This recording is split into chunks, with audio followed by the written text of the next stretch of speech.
Assalamualaikum, jumpa lagi Football United ringan amatiran ala gua hari Kamis pagi waktu Belanda. Sebelum gua mulai kerja, iseng-iseng gua baca ada berita artikel di Manchester Evening News yang menurut gua cukup menarik untuk dibahas ya. Judulnya adalah Manchester United fans name 10 players who should be sold in January transfer window. Jadi Manchester United fans ini memberikan 10 nama pemain yang bisa dijual atau disarankan untuk dijual di bulan Januari. Ini ditulis oleh Daniel Murphy.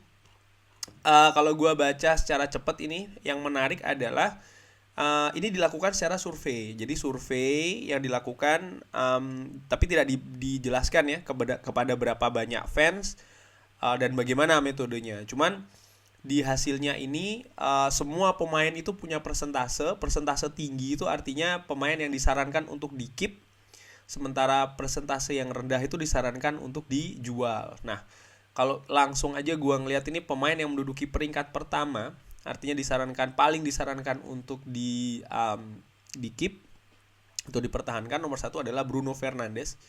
Itu nilainya 97,5%. Dan menurut gua kalau bahas sedikit Bruno Fernandes sebenarnya nggak perlu harus dibahas karena sudah jelas ya kualitas teknis non teknis, betapa vitalnya Bruno Fernandes, dan ini terjadi langsung ketika dia didatangkan oleh Ole Gunnar Solskjaer musim lalu, atau gue lupa ya, kurang lebih musim lalu atau musim sebelumnya, gue lupa ingat, tapi yang jelas dia langsung memberikan impact kepada Manchester United sampai dengan hari ini. Ketika dia bermain kurang begitu bagus, sering sekali hasil bagi Manchester United juga kurang bagus ya. Jadi sangat-sangat sentral peran Bruno Fernandes. Setelahnya ada Rafael Varane dengan persentase yang sama, walaupun sedang cedera, tapi bisa dilihat kontribusinya dia bagi lini pertahanan Manchester United cukup bagus, meningkatkan kualitas.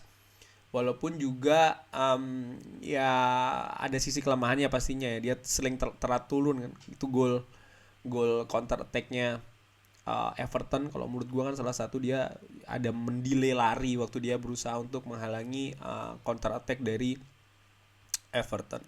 Lalu ada Mason Greenwood, Cristiano Ronaldo, Jadon Sancho, Marcus Rashford, Amad Diallo. Ini menarik ya, presentasinya tinggi juga nih, 91,8%. Lalu ada Luke Shaw. Luke Shaw walaupun tampilannya sedang buruk ini, tidak seperti musim lalu, tapi tetap ternyata fans memberikan kepercayaan angka cukup tinggi ya, 91%.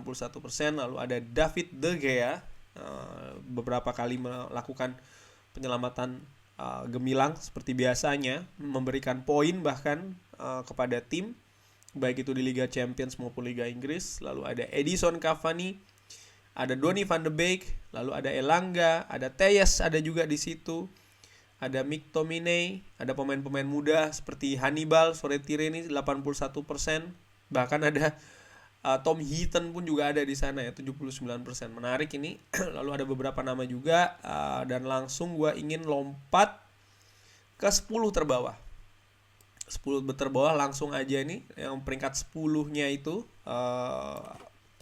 ada di diduduki oleh Jesse Lingard.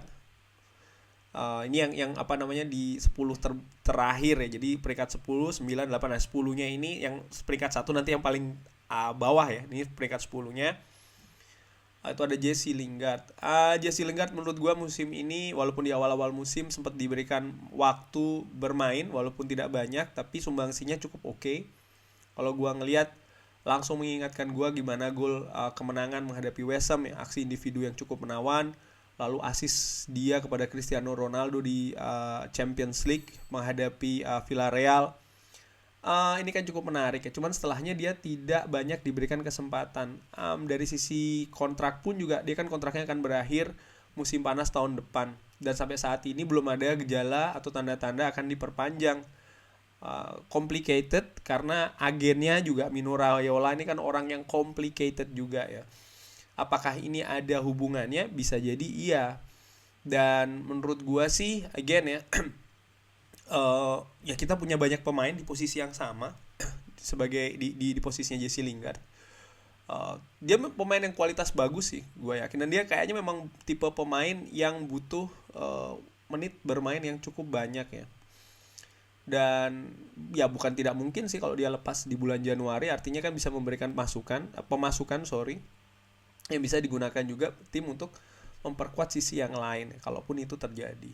Lalu setelahnya ada Lee Grant. Nah, Lee Grant ini kan kiper yang ya setelah adanya Tom Heaton dan Hine Henderson, dia ini kan jadi kiper keempat dan apa sih namanya, fungsinya kalau menurut gua dengan amatiran masih belum jelas ya, apakah memang betul digunakan sebagai kiper keempat atau lebih ke asisten pelatih kiper atau apa.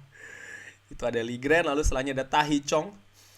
Tahi Chong ya sedang cedera parah ya, dikembalikan lagi. Dia ini pemain yang dibilang muda potensial, tapi gua secara pribadi ringan amatiran ini subjektifnya. Gua merasa kok dia tidak ya, karena ya gua kurang suka aja tipe permainannya dia, dan beberapa kali diberikan waktu juga tidak eksplosif ya. Gua tidak wow begitu melihat penampilan seorang Tahi Chong.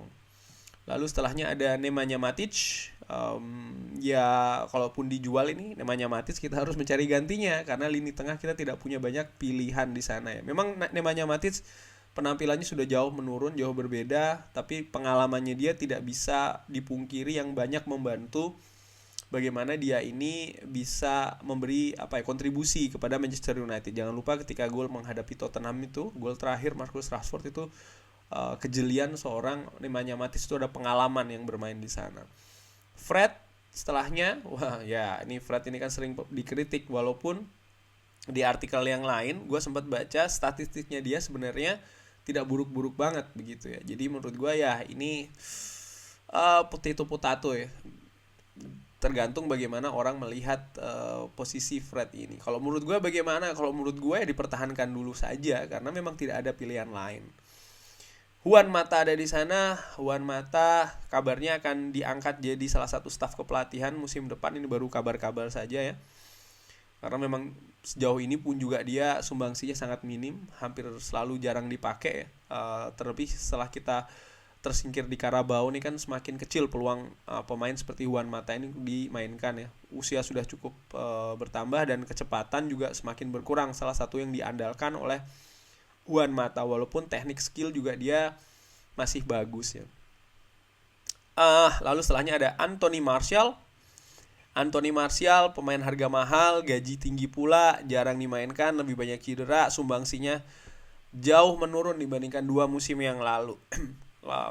Ringan amatiran ala gue, kalau seandainya ada tim yang mau ya kenapa tidak dijual.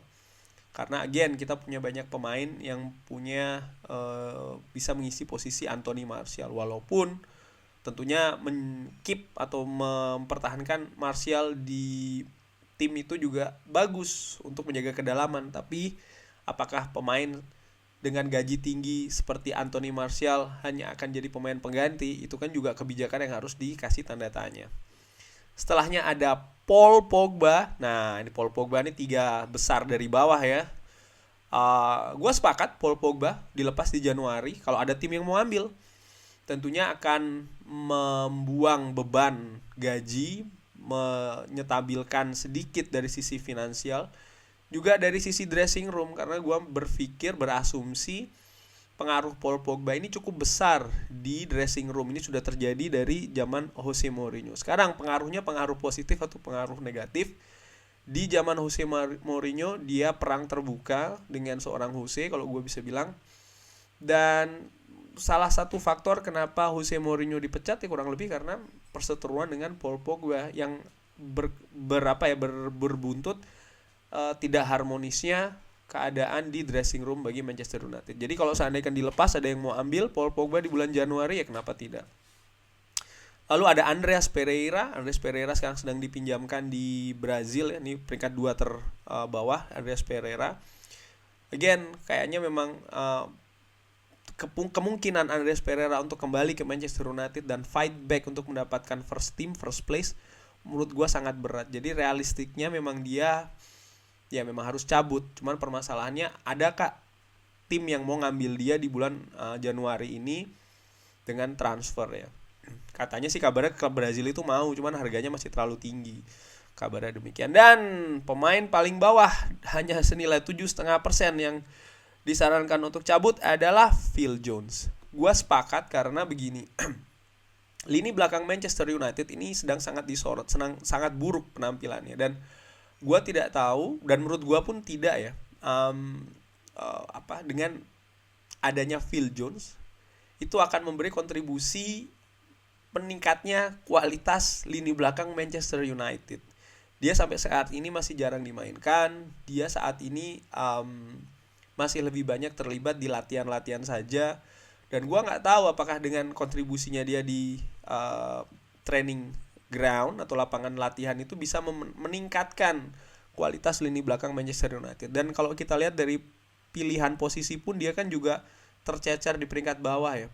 Peringkat pertama pastinya ada duet Harry Maguire dan juga Rafael Varane, lalu setelahnya ada Victor Lindelof, masih ada Eric Bailly, pula baru dia. Dan kalau gue pikir tadinya gue berpikir dia akan lebih banyak menyumbangkan kayak experience dan lain-lain, tapi dengan adanya seorang Rafael Varane, hal ini kan bisa di take over oleh seorang Rafael Varane. Mungkin akan lebih bagus kalau posisi dia ini either diberikan ke seorang pemain muda sehingga bisa menambah jam terbang dari pemain muda itu sendiri. Kita sempat ada Axel Tuanzebe yang dipinjamkan ke Aston Villa dan sering sekali mendapatkan menit bermain di sana ya. But again, Phil Jones so far sih gue ngeliat masih lebih menjaga kedalaman skuad dari sisi dari sisi lapangan latihan nih. Jadi ya dia belum bisa diberikan kesempatan. Cuman tadinya gue pikir ketika ada krisis di lini belakang apakah Phil Jones akan siap untuk ditampilkan. Ini tadinya gue berpikir sempat ke sana tapi ternyata tidak, dan ke depan ini kan jadwal akan semakin ketat dan gue tidak tahu, dan menurut gue pun juga akan semakin berat bagi seorang Phil Jones ini mendapatkan tempat di Manchester United. Atau kalaupun dia dipertahankan mungkin ada peran-peran lain yang akan diberikan dia yang tidak berkaitan dengan bermain di atas lapangan, kan bisa jadi juga. Kurang lebih demikian ringan amatiran pagi ini waktu Belanda. 10 pemain yang direkomendasikan oleh fans menurut Manchester Evening News yang melakukan survei ini untuk bisa dijual di bulan Januari nanti. Ada komen, ada pendapat lain bisa drop ya di kolom komen. Thanks for watching, jangan lupa like and subscribe. Wassalamualaikum warahmatullahi wabarakatuh.